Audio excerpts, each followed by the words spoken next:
Hi, this is Rhett Miller from the old 97's here in Memphis at the Beale Street Festival.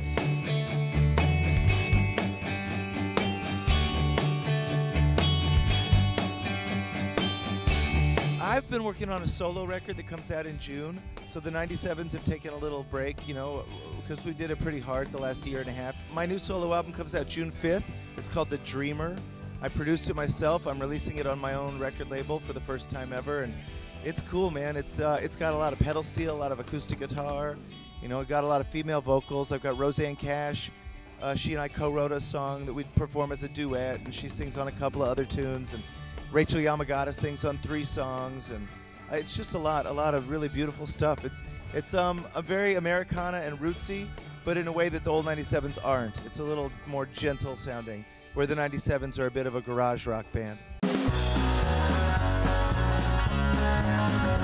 When I'm making a solo record, I'll run the songs by the 97's that I have already written, and they get to say if they want them or not, and then if they don't, then I get to have them for the solo record. But other than that, I give it to them when it's done, and I ask, you know, what they think of it, and they either tell me they like it or they don't say anything. They've learned over the years. We just started talking about new material and working up new material for the next 97's record. It'll probably be late fall, early winter before we start really doing anything about it, because I'll be working the solo record, and then in the fall we're going to be out doing the 15th anniversary of our album Too Far to Care. We'll be touring behind the re-release of that on its 15th anniversary, which I can't even believe. So the old 97's making a record these days, the best way for us to do it is to sort of try the songs out on a stage.